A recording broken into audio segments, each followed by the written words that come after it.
Poet Laureate Molly Fisk. I want to thank you for recognizing our winning entrants. Okay.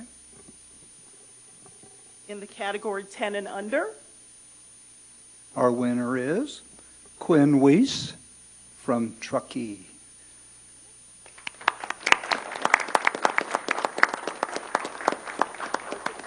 So folks, we need to do a photo op here with Quinn, so should we all go down and maybe we'll just stay down for the rest of them. you want to do that? Okay.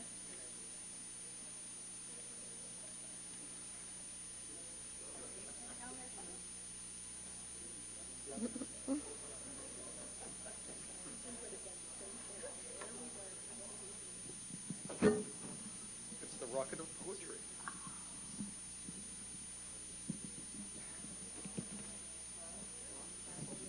Here, hold it up so we. All right. She wants to expand her district. Yeah.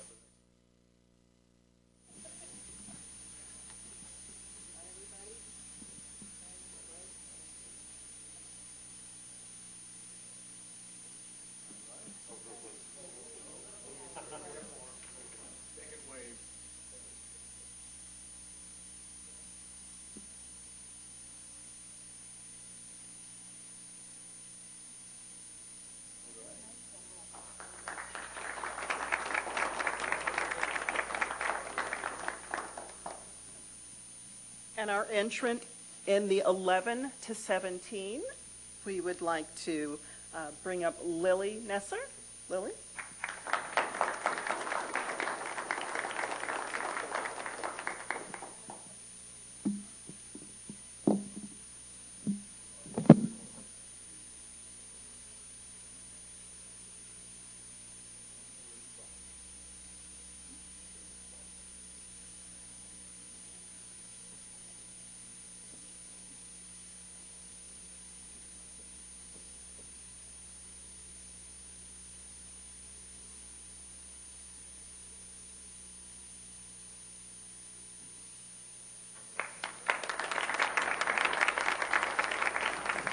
And Lily is from Grass Valley. Congratulations. And the winner in our adult category, Janet Jensen from Nevada City.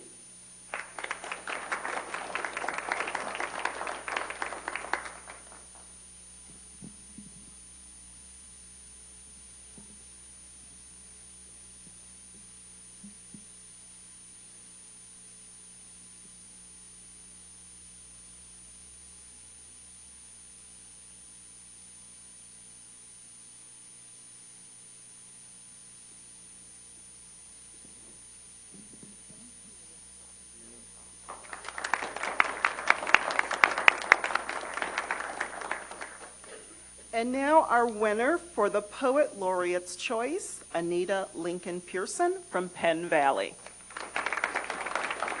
Everybody gets somebody.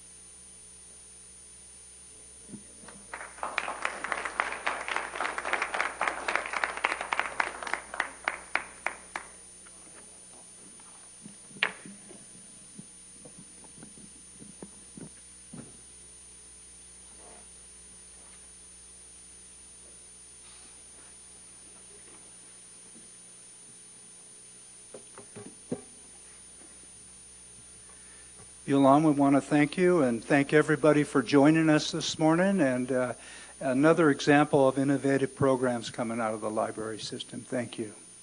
Thank you all again for joining us.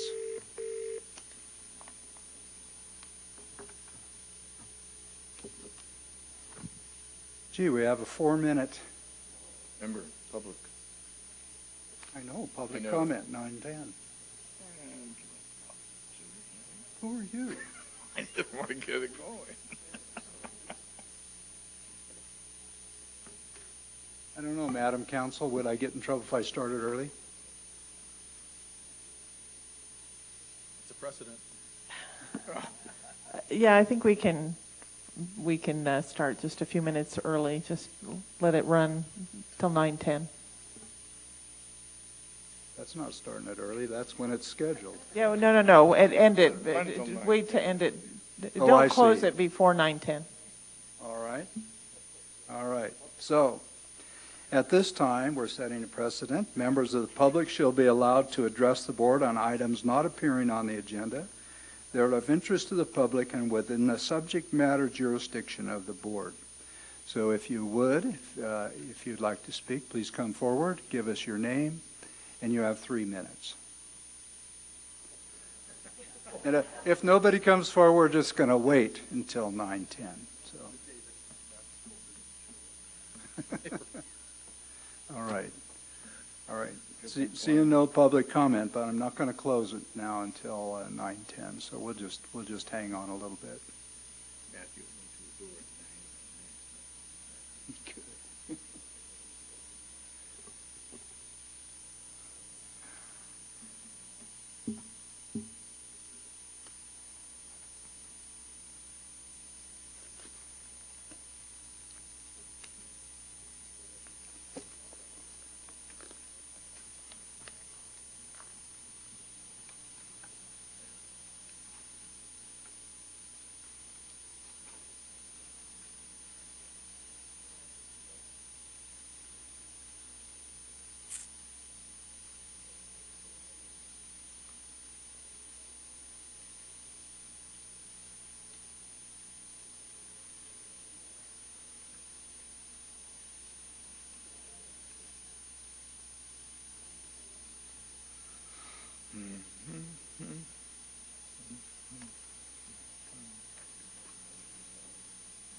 No, I haven't seen it. Oh, Are you trying to prime us? Do you think you're going to be in there? doesn't You look should like get I it for all the splinters you have.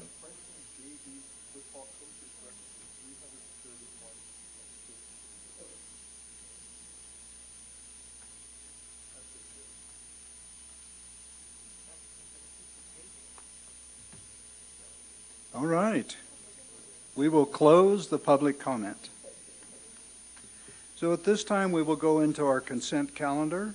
These items are expected to be routine and non-controversial. Board of Supervisors will act upon them at one time without discussion. Any board member, staff member, or interested party may request that an item be removed from the consent calendar for discussion. Board? Hank? Staff? Public? Okay, I'll entertain a motion. I move. Motion Supervisor Weston, seconded Supervisor Miller. Madam Clerk? District 4, Yes. District 1, Yes? District 3, Yes. District 5, Yes. District 2. Yes.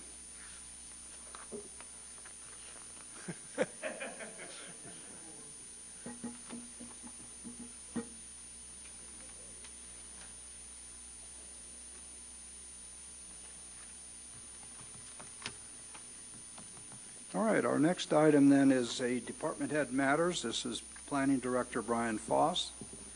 This is a resolution denying the appeal filed by Andrew Casano with Nevada City Engineering on behalf of Susan Rideout, Claudia Baker, and Patricia Frega regarding the Planning Director's January 19, 2018 Notice of Conditional Approval for a boundary line adjustment, PLN 17-0135, LLA 17-0024, between two parcels to transfer 1 acre of property at 15144 Lake Lane APN 38-3-500-01/02, and 15200 Lake Lane, APN 38-120-06 in Nevada City. I'm making modifications to condition of approval number 3. Chair Schofield, I will be recusing myself again on this item. All right, Supervisor Miller will be excused. Wow, it gave us 12 minutes. Mr. Foss, would you proceed? Thank you. Good morning, Chair Schofield. Good morning, Supervisors. As you mentioned, this is a hearing to take final action on the appeal for a lot line adjustment. Your Board of Supervisors made a motion of intent 2 weeks ago, and a resolution and a modified condition of approval number 3 has been prepared in response to that motion of intent. At this point in time, the modified condition of approval would allow the lot line adjustment to record. However, the 60 days to address the building permit issue would begin upon the approval of the lot line adjustment, which would essentially be today if your board took final action. That was the direction that staff understood the board. The appellant believes that the direction of the board was to start the 60-day clock for the 2 structures that do not have permits once the lot line adjustment records. The approval of the lot line adjustment is good for up to 3 years. And so if the desired direction of the Board of Supervisor is to modify it from staff's interpretation, I can easily make the changes to the condition of approval that basically defers the timing to start at the recordation of the lot line adjustment and not the approval of the lot line adjustment.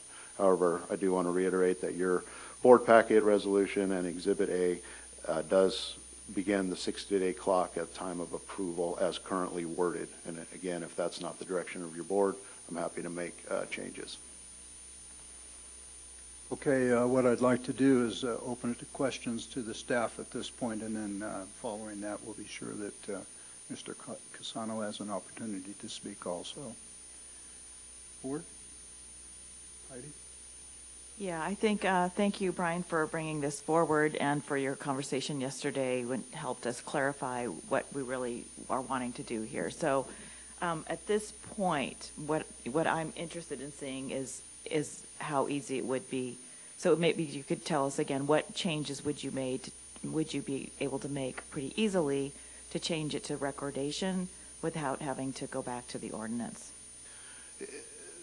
Supervisor Hall, if you see the overhead or the screen, Exhibit A is in your board packet and attached to the resolution. The highlighted word changes are the changes that would change the timing from, instead of 60 days from approval, 60 days from recordation, and that's made in 4 locations. So those yellow highlights are the change of the timing of that 60-day clock, if you will. Great. And then instead of going back and trying to redo the whole ordinance, you would include this option in the guidelines for future folks doing lot line adjustments. Is that correct? Supervisor Hall, we have taken a look at the application for the lot line adjustment and have drafted some language that would point out the fact that if there are any unpermitted structures that are affected by the lot line adjustment, that the applicant would have a number of options to address those, either address those ahead of submitting for the lot line adjustment, could submit for the lot line adjustment, and the adjustment would either be conditioned prior to recordation or 60 days of recordation, as if that's the final direction of the board today. Okay, that sounds like a really great compromise. So thank you for working through that with us. The only thing that, when I called you and discussed this, is if NID gives them okay to leave the building in the easement, then the only part they really have to go through is getting it permitted. But it doesn't say anything about NID giving them dispensation for being in their easement. Supervisor Weston, yeah, we would certainly work with NID and the applicant, and if the easement was after the building was permitted, or if it needed to be adjusted, or if NID did not have a problem with the building's location we would take that into consideration and issue the building permit. Okay, thank you. Richard? Thank you, Chair Schofield. I'm not sure if my question is for Brian or for County Council, but in essence, what are the downsides, if any, to this approach, both with regard to lot line adjustments as well as with regard to other discretionary actions or administrative actions on the part of staff? Supervisor Anderson, it's different than our normal process in terms of discretionary and other administrative process. It puts a slightly different timeline on it than normally we condition projects. The recordation can occur after the planning department has signed off on the project, so it will take an extra effort to track when the lot line adjustment records. It's not impossible. It's just a slightly new process that we can incorporate. So it's a little different. However, given the uniqueness of a lot line adjustment versus discretionary approval, I think it would be fairly seamless, and it wouldn't be that great of a departure. I think this would still also give us the flexibility to address immediate health and safety issues if those are found to be on a property, and we would go through our normal processes in working with code compliance or building or environmental health, whatever the case may be. So it's kind of an extra option that's added if we go this route. Thanks very much. In other words, there's no effective impact on our ability to enforce health and safety related regulations. I don't believe so, and that's definitely not the intention. Okay, thanks. All right. I'd like to open it up for public comment at this point then. Andy, would you like to speak? Good morning, Mr. Chairman and Supervisors. I'm Andy Casano with Nevada City Engineering, representing the Baker Trust. Thank you for seeing me again this morning. I'm hoping very much that you could support the amended language. That was the way that I came away with the understanding when we had our hearing. What I talked about at that point is that if a party is able to record their lot line adjustment before addressing the permit issues, if there's money changing hands as a part of that lot line adjustment, it gives them the opportunity to use the proceeds from the sale of part of their property to address the permit issues, which I think is important.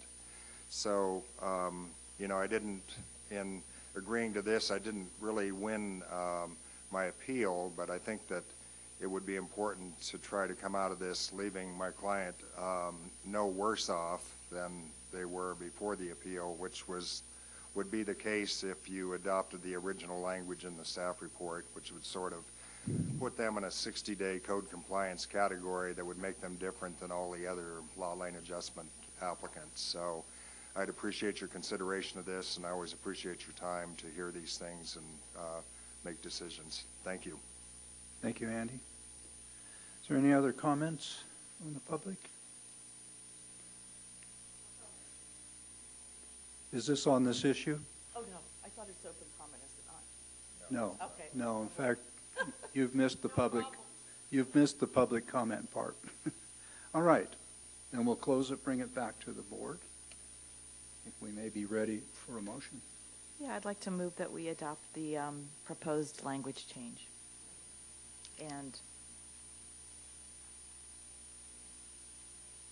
yeah, making the modifications. I guess this is set up to, I could propose that we adopt this resolution, and that would create the changes that Brian suggested. Amended, right? Amended? As amended? As As amended. As amended, to provide that within 60 days of the recordation of the lot line adjustment, that the code issues would have to be resolved or referred to code compliance. Not resolved, started. Applied for. So you're giving 3 years and 60 days to resolve the code compliance issues before referring it to code. That's your So motion? moved. Do I have a second? Second. Motion Supervisor Hall, seconded Supervisor Weston. Madam Clerk? District 4, Yes. District 1, Yes. District 5, Yes. District 2. Yes. All right. Thank you. Thank you very much. Thank you, Andy.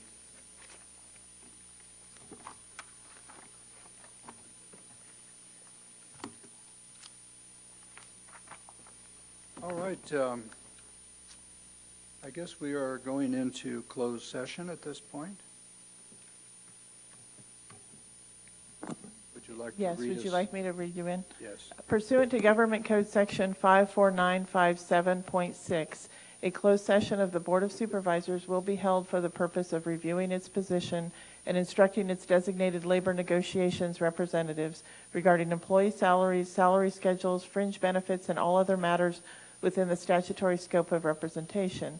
The designated labor negotiation representatives for Nevada County are Allison Lehman, Assistant County Executive Officer, Seth Shapiro, Human Resources Director, Joseph Salivar, Undersheriff, and Donna Williamson, Labor Attorney. The employees, Local 39 General Employees Unit, Local 39 Professional Employees Unit, Sheriff's Management Association, and Deputy District Attorney, Deputy Public Defenders Association. Basically, those are the bargaining units affected by the labor negotiations. Thank you, Madam Counsel.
Madam Counsel?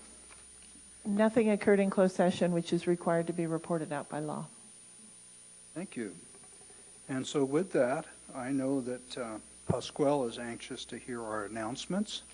If you folks would like to do announcements. Heidi, I think you have some.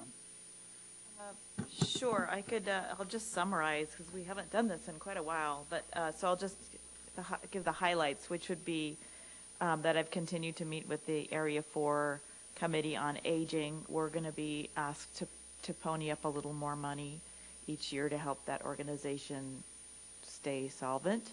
And I've worked that through with staff, and it will eventually come back to the board. But it's a difficult group, but, you know, we're benefiting from the grants that come through them to our community.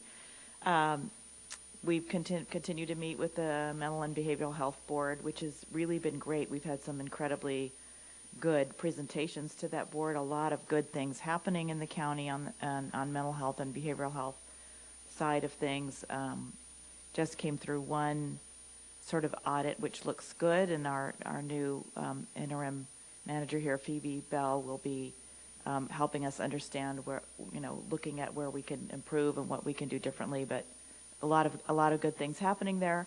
Just so you know, at the last meeting we did provide a commendation to Carolyn, who ran the CSU, who was pivotal in getting our CSU unit up and running. From everything from the planning to design to the protocols and policies, and she just retired. So we wanted to make sure we recognized her good work on that.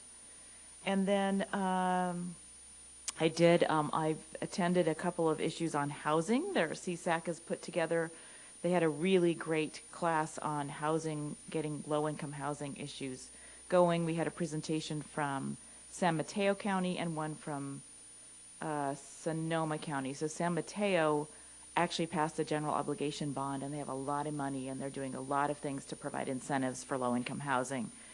Sonoma County is using the fires. They have 3,000 families they have to house, so they are pushing through quite cutting-edge policies for allowing ADUs and junior ADUs. Some of the ADUs allow 4 bedrooms. They're allowing junior ADUs and ADUs on the same piece of property. They're bringing in factory-built housing, which can be plopped down and built in almost one day. They're pushing this through because of the fires, and they have so many people to house, but it would be helpful for us to watch what happens there. It does seem like ADUs are one of the best solutions for low-income housing issues in the rural counties, so that was very useful. And then I attended a call, CSAC did a call on low-income housing and homelessness, asking for our input on whether to support some of the bills coming through the legislature. So I voted yes on one of those for us, so to make sure that we're getting the attention and money we need to help resolve our low-income housing issues. So there's a lot going on that. No easy solutions still. It's going to continue to be very difficult. But it's been helpful, I think, to stay involved with that. So those are the highlights. Thank you, Heidi. Hank? I forgot my list. But I have had, let's see, since the last time we reported, JPA meeting, all the ambulances, services in Nevada County are meeting all the requirements. The hospital went through its annual review, and it's performing excellently, the emergency room and all the protocols that are required there. Kind of interesting, so you all know, is that the JPA had paid off all their OPEB. We owe no money to OPEB whatsoever. Wow. So, which now frees up a considerable amount that we're going to use to buy down the PERS liability.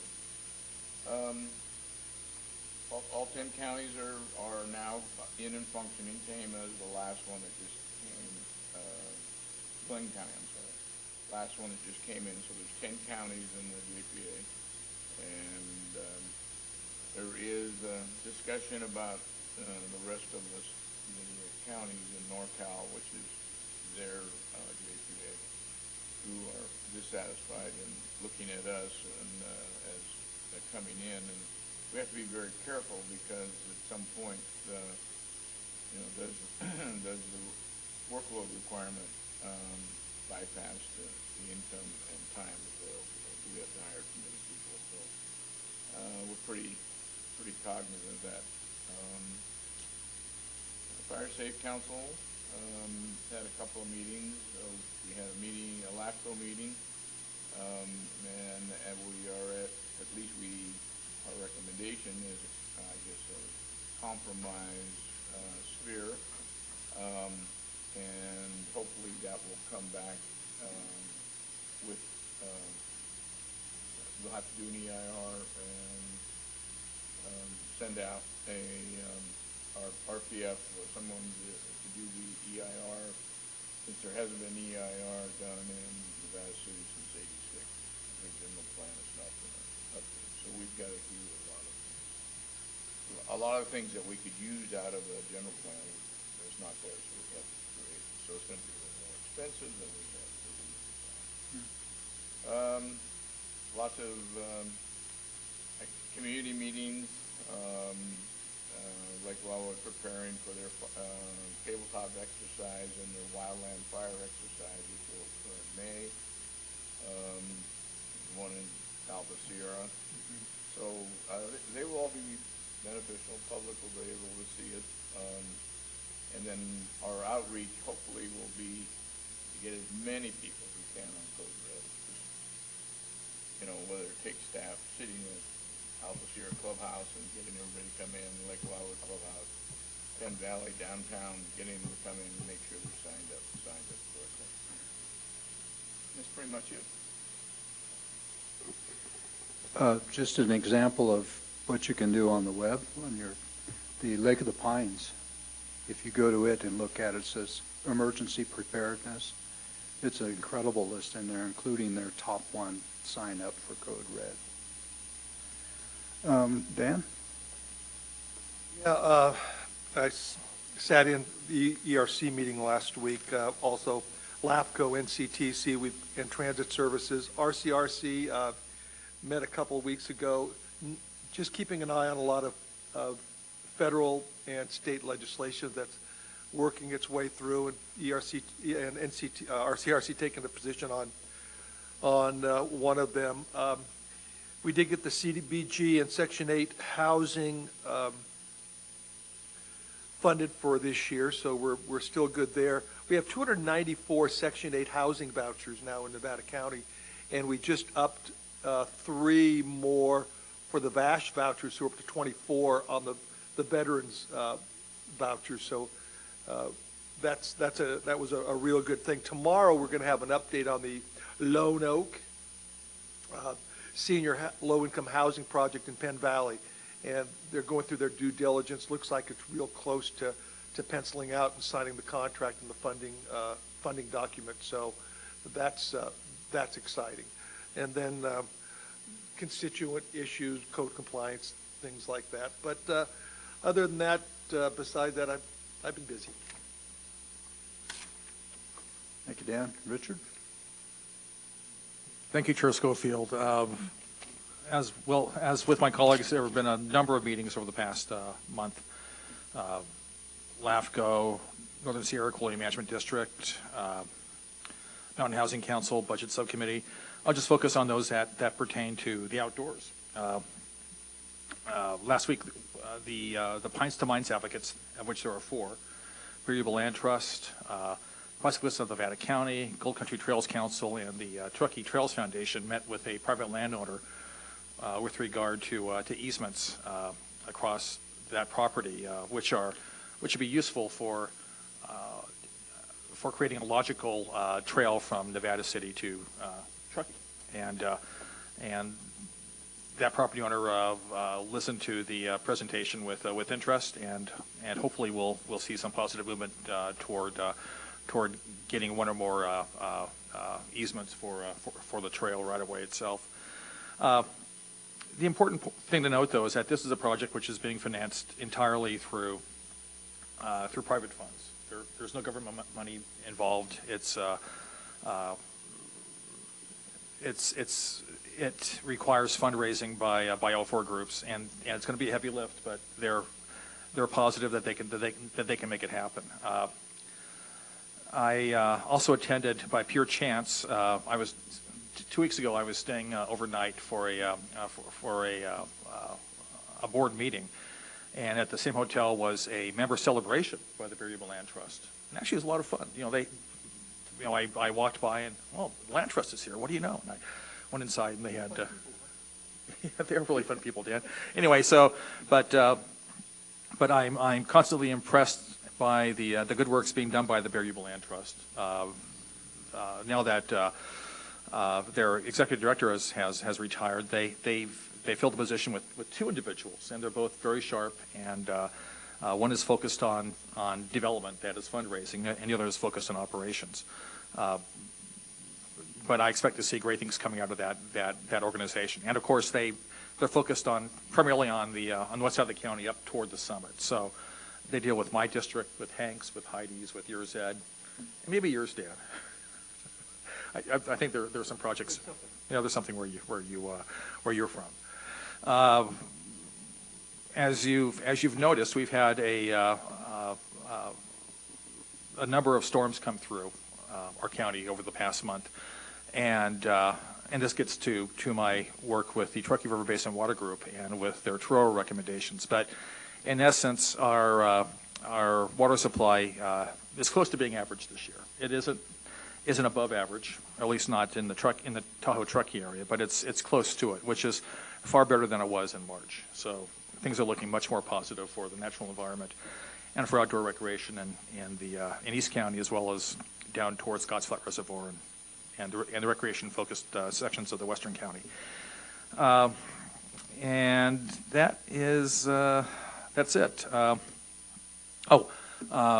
This coming April 18th, which I think is next Wednesday, the California Department of Fish and Wildlife is updating it's a new trout management plan, and they're holding a public hearing in Truckee at 6 o'clock at the airport. So if anyone who's listening to this wants to give their comments to the state regarding how they manage trout, regulations for trout, et cetera, come to the Truckee Airport at 6 p.m. next Wednesday. There are meetings elsewhere in the state, but that's the one that's closest to us in Nevada County. Thank you, Chair. Thank you, Richard. Well, so most of our time recently has been on the Budget Subcommittee, and I thank Richard for the time that he's had to put in driving over the hill and spending nights here. I think it's going pretty well. And in fact, this is the last week. On Friday, we'll be wrapping up. So any issues that we might have will be carried forward to all of us. So, but at this point, it's gone pretty smoothly. I wanted to make a point on one particular item, and that is I met at the RCRC installations the director of the Water Association. What is that, the Mountain Water Association? Mountain Counties Water Association. They were holding a big meeting in Yuba County and wanted us to attend. And I looked at the counties that were involved, and I thought, well, this looks like a pretty important event to attend. Talking to the CEO's office, we decided, well, if we're going to attend, we might as well be voting members. So we actually have now joined the Mountain Counties Water Association. As it turned out, they canceled that meeting, and I haven't seen much of anything since then. Yeah, okay. And he said that, Dan, so thank you.